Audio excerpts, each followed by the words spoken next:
Hello. Welcome once again to Off the Shelf Books on Tour. We have a returning author, much to our pleasure, Mr. William Martin of Boston, who has, is this the 12th or the 13th book? This is the 12th novel. 12th novel, okay. And the majority make it to the New York bestseller list. Well, no, not the majority, but enough of them do that I don't have to have a real job. That's what I was wondering about, because I know you're very diligent about your work. Yeah. And you get up every morning and there's a certain amount of time. So you work at home all the time. Did the pandemic that we all lived through affect you? Well, as I started saying to friends, it really didn't change things at all for me. I've been practicing for the pandemic for about 40 years because every day I did exactly what I usually did, which was go up into the office in the attic of the house and stay up there for about 8 hours, maybe go for a walk in the woods, come down, have dinner with my wife, and watch an old movie on Turner Classics. And that's pretty much what I've always done. Now you all, as I remember, and correct me if I'm wrong, you get a book out every 2 years? Well, it's more like every 3 or 4. Okay, so I wondered, you've also had some health issues, which you've overcome valiantly. Well, I sitting at my desk one day, writing this book, figuring out that the deadline, which was in about 6 weeks, was about 6 months less than I needed. And while I'm sitting there beating my head on the wall, I had a heart attack. Not fun. It was a small one. I was into the hospital, had my stent, and was sitting down ordering salmon for dinner, and all in the space of about 4 hours, which I think is a tribute to the medical system in Massachusetts. Did you walk down from the attic, or did they carry you? Well, actually, and this I suppose is a cautionary tale for males in my age group. I had chest pains. I went outside. No me, everybody else, but no me. My wife wasn't home, so I just started walking up and down the driveway to kind of walk it off. And my next door neighbor is a retired ear, nose, and throat specialist, and I went over and knocked on the door, and he didn't seem to be home, so I walked up and down a little bit more in the driveway. Then he popped his head out and said, "Were you looking for me?" And I said, "Well, you know, I'm getting a little bit of chest pain. Get right in the car. We'll take you right down. Thank you, God. Check it out." And that was that. And, you know, I made pretty much a complete recovery. And then you went back to the book, which, by the way, is... I went back to the book, but I didn't go back to ribeyes or soft cheeses. Yes, I remember meeting you at a public appearance, and you were telling me you were readjusting just about everything in your life. Yeah, yeah. Well, it seems to have done you well. I like to think so. The book is December 41. It is around the time of Pearl Harbor. Yes. The hurt, the explosion, the diminishment of life, a new life all over again for everybody in America. And it's full of mystery, murder, and skullduggery. You are bad. Are people afraid of you? You're so good at murdering people? No, they know that it's just a novel. But as Hitchcock used to say about his movies, it's only a movie. But how do you know? Do you research murderers? Do you do anatomy? You know, take the knife and put it behind the tongue? I mean, right. How do you know that? Now, I know that because you wrote it, but how do you know it? Well, I might come up with something like that seems logical. But it's not. And then I'll double check with my next door neighbor, the doctor, who not only knows about hearts, but knows about other things. Does he get a residual? Nobody gets a book. Well, it certainly is intertwined, interesting, and I giggled.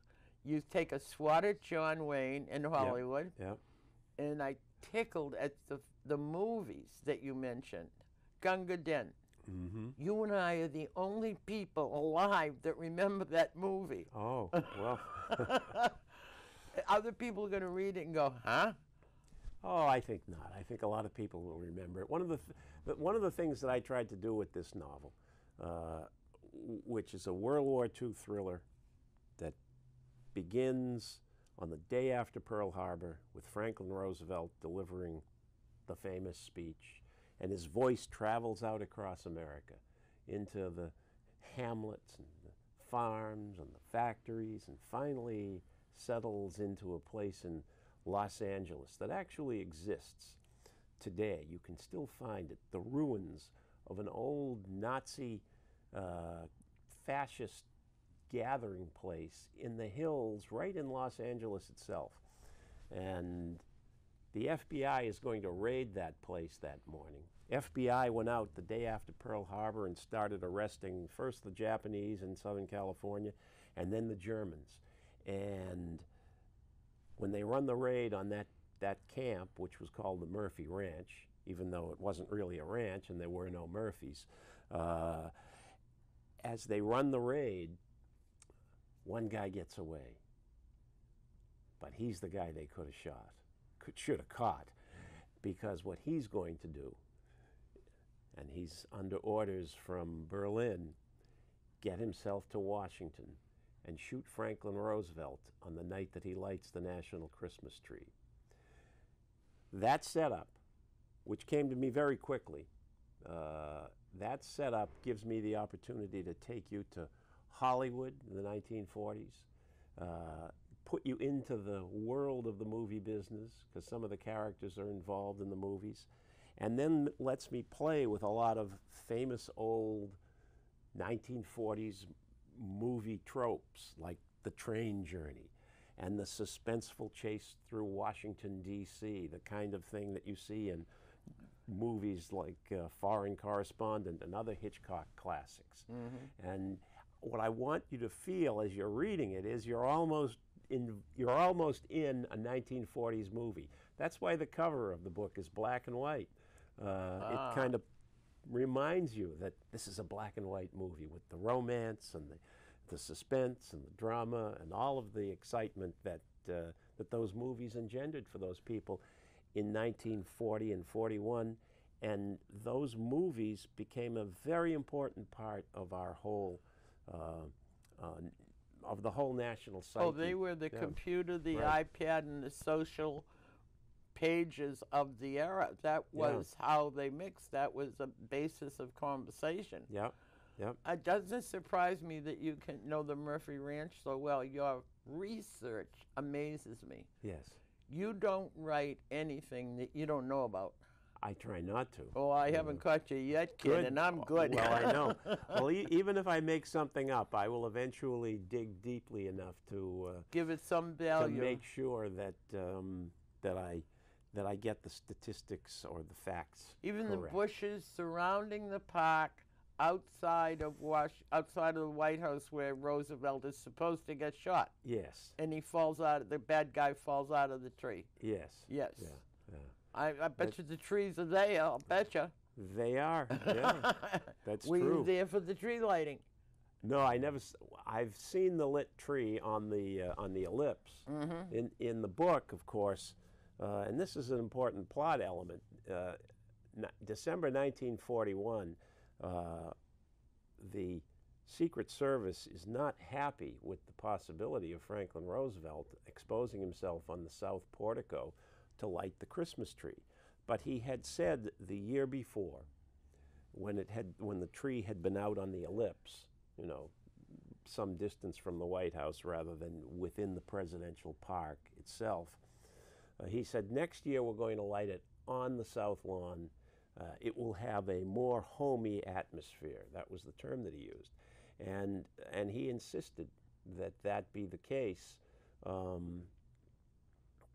even when, on December 22nd, Winston Churchill arrived. That's the big kicker in the book. This German assassin is escaping across America, being pursued by the FBI and a lot of other characters, And he gets to Washington and he opens the newspaper and he sees a picture of Winston Churchill on the lawn with Franklin Roosevelt. He says, I can get them both. And that just ups the stakes, ups the ante. And of course, I had gotten the idea of the movie when I was watching that movie with Gary Oldman called Darkest Hour. And he's on the telephone talking to FDR, begging him in May of 1940, when the English are on the ropes and the British troops are on the beach at Dunkirk and the Germans are closing in on them.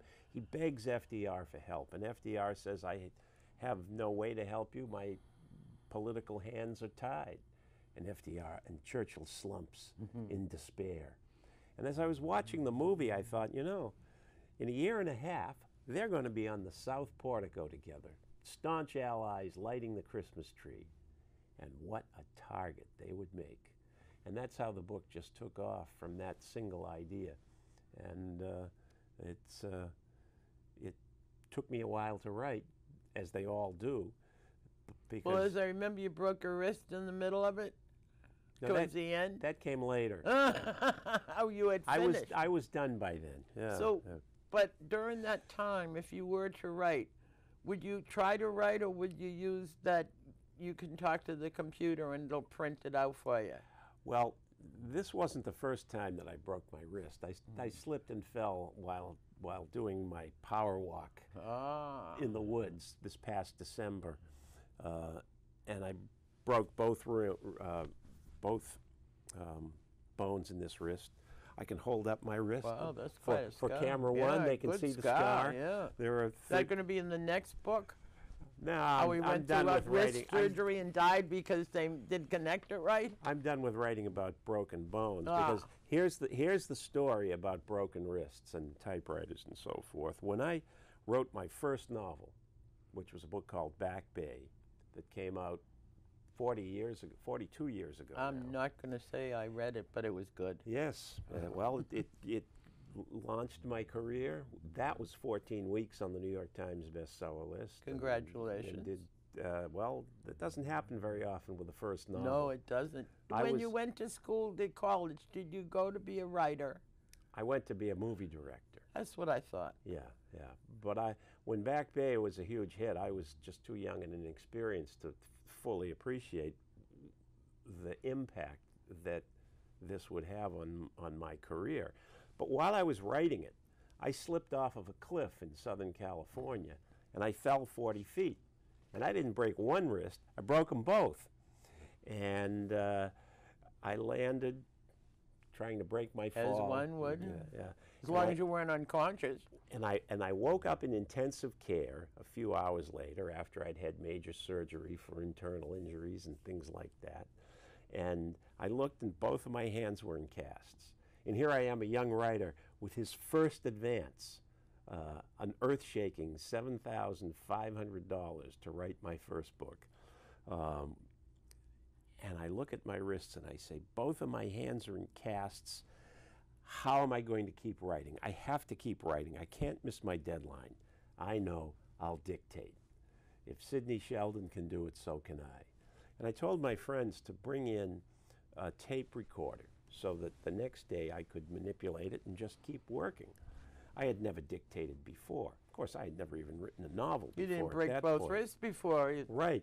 So anyway, I convinced myself, through all of the haze of the painkillers, I convinced myself that I can manipulate this tape recorder just with my fingers. I'll get started tomorrow. A little while later, the oral surgeon came in. He said, open your mouth. And I opened my mouth, and he took my upper jaw and slid it back and forth like a loose dental plate. And he said, you have a broken jaw. And they wired my mouth shut, and I didn't eat, let alone dictate, for the next 6 weeks. So that's the big story about broken wrists and things like that. But I found a way to continue to write, and you always do. If you have it in you to write, you're going to keep writing, no matter what. But when you write, do you write in longhand, or is everything contained to the computer now? The first few novels I wrote longhand on loose leaf. Back Bay, Nerve Endings. and about half of The Rising of the Moon. And every time I would be getting close to completing a manuscript, I would look at my terrible handwriting, my almost illegible notes and changes and inserts and things, and my pile of manuscript, which would be about this high. And I'd realize two things. First of all, that I had to type that damn thing because no typist I would hire could read my handwriting. And secondly, if I was, God forbid, in a plane crash right now, that novel, which could support my family for a couple of years, would never get done. It would never get done. I'd better train myself to type. And at that point, I moved to word processing. I started off with a Wang word processor, which ate the last chapter of my third novel, and then we moved along with the world's technology. Things. Of course, I do. Sure, sure. But I write longhand, and then I'll type it in. Yeah. But not unlike listening to an audio book. I miss the turning of a page in a book. Yeah. And I don't retain audio stories the way I retain a book. Right, I agree. But think of all of the conveniences and advantages we now have when we do anything. You know, we live in the digital world, and the world of 1941 was completely analog world. A lot of what happens in the book revolves around in the first third. The book is divided into 3 acts. It's Los Angeles, it's across America, it's Washington, D.C. And in the first third of the book, we spend a fair amount of time in Los Angeles watering holes. Hollywood personified. The famous Musso and Frank's. Okay, we got 1 minute, yeah. The famous Musso and Frank's. The Tam, which was Walt Disney's favorite restaurant, a Scottish-style restaurant where prime rib and Welsh rabbit and Yorkshire pudding and things like that were all on the menu, and I went and ate those things. That doesn't surprise me, but young people, somebody's going to read this, and they're going to ask the likes of you, me, or their mother or father, what is Welsh rabbit? Yeah. And they're going to learn. So it's not just a read. Yeah. I get an education in every book, and I get well educated when I read your books. Well, more important than the Welsh rarebit and things like that, which are important to the texture of the book, will be the America First crowd that you run into in the book. It will be the story of the birth of the movie Casablanca, which plays a small part in the book. And actually, it's pretty accurately portrayed as to how it all happened. The book, on December 8th, we introduce a lot of different characters, and one of them is a reader at Warner Brothers. And he's the guy who, on that day, gets the script called Everybody Comes to Rick's, which will become the movie Casablanca.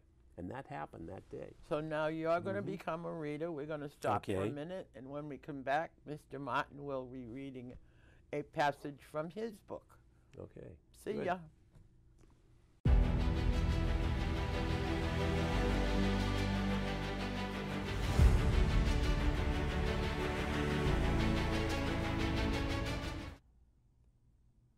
This is the opening scene of the book. It's Monday, December 8th, 1941, and the opening line. It was the largest radio audience in history. On the cold coast of Maine, they were listening. Down on Wall Street, trading stopped so they could listen.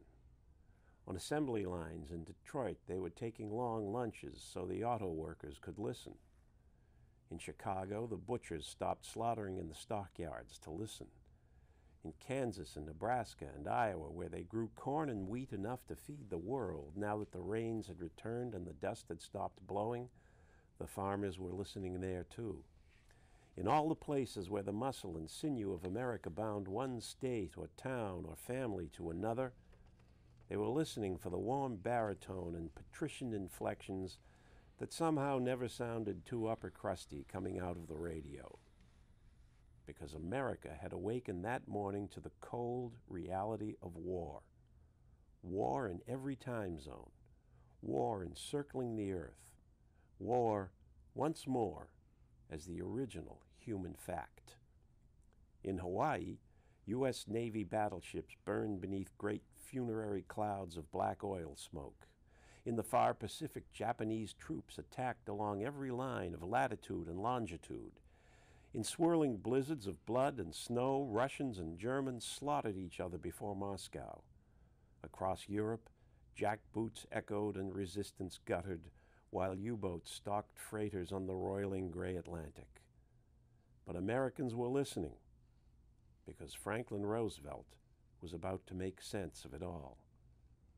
In Washington, the CBS radio announcer was describing the packed House chamber, the tense atmosphere, when suddenly his voice rose. And now, ladies and gentlemen, the president is appearing and moving toward the podium.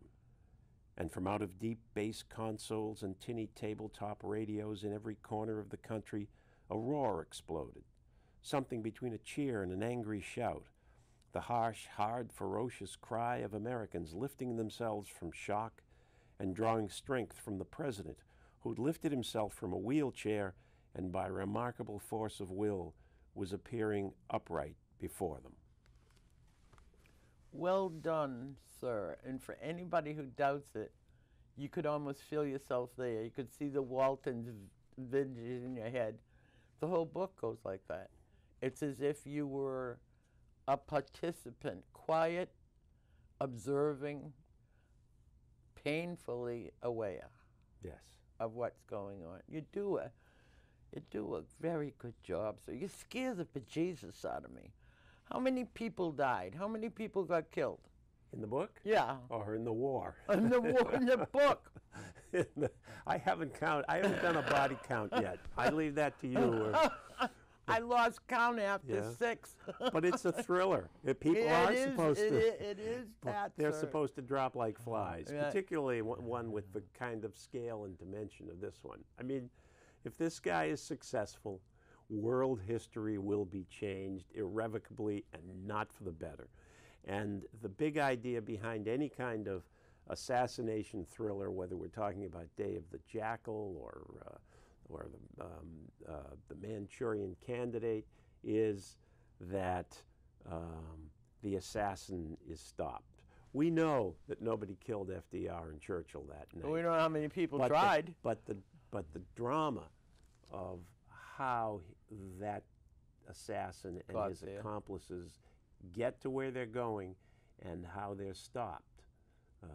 The fates of the other characters who rise from mediocre, not mediocre lives. When they but ever bought the Hummels and shot the Hummels, I almost shot you. Yeah. Well, that's another little detail. You really fixated on all the I'm telling details. you. The Welsh rarebit, Yeah. the Hummels. What I love is that as good as it is and as thrilling as it is and as much it's also funny. Yeah. You have got a sense of humor that transfers through the lines, not even the pages. Good. It's a very, very good balance. It's not all hellfire, brimstone, and murder. That's right. Well, tragedy is easy. Comedy is hard. Well, and you do try to lighten the experience. well, here not with- everybody. Not everybody gets to tell a joke in the book, but here and there people get get their wisecracks off, and that's part of that 1940s gestalt that I was trying to capture. You know, they're all wise guys. Yeah. You know. I laughed so hard when you took the swing at John Wayne, I almost fell off my chair. Oh, good. Well, I got to meet him. He Did was you? larger than life. Sure. Oh my yeah. God, he was he was everything you would expect him to be. Yeah. He really was. Well, there are a lot of cameos in the book by various old Hollywood stars of that era, and if anybody wants to see what my casting would be like, they can just check my author page out on Facebook, william.martin.author on Facebook, and you'll see the actors that I imagined in the role. They probably would recognize them. I didn't recognize them all because I'm not that old. No, right. So one of the running jokes in the book is this assassin. Who's seen him? Well, I saw him. And what does who he looks like? He looks like Leslie Howard. Yep. You know, kind of nondescript, kind of non-threatening, which is the perfect look for an assassin like that. And the big idea behind the book that almost rises out of the kind of mundane or humorous details that you're referring to is that the people who are in this book who are just, they're living kind of mundane lives. They're disappointed in perhaps their Hollywood careers and so forth. They're going to rise to do something great, which is to save the President and the Prime Minister of England on Christmas Eve in a swirl of action that I guarantee you won't be able to stop reading. No. Once the slug line, December 25th. Not going to say anything there. 1941. Quickly, we got only a minute or two. You enjoyed a podcast with Jordan Rich, who's a very, very good interviewer and a pleasure to spend time with.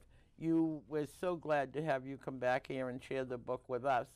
What else do you do, and what do you enjoy them? I can't understand whether you enjoy reading, publishing, or making personal appearance. Well, I like doing it all. No kidding. That's why I'm going to write another book. Still working on what it'll be all about, but I had a great time in this era, and at this point in my life, I want to find a subject that excites me and I think will excite readers and keep me as entertained as this book did while I was writing it, because it kept me entertained. Good. Can we reserve a seat for when you finish the next one, when you find your inspiration? Absolutely. Maybe you could take place in the TV studio. Sure. Possibly it will. You never know. Thank you very much for coming and sharing this Veronica, book with thank you as always for having me. Do we fist bump or do we fist raise bump. Okay, good. Thank you. Thank you for coming. The book is December 41. It's very good. You won't put it down. And you'll look up other books that he's written. It's not exactly the same. No. No, every one of them is different. I love that. Thank you. Thank you. Have yourself a good day. Off the shelf, books on tour. Come back again. Bye now.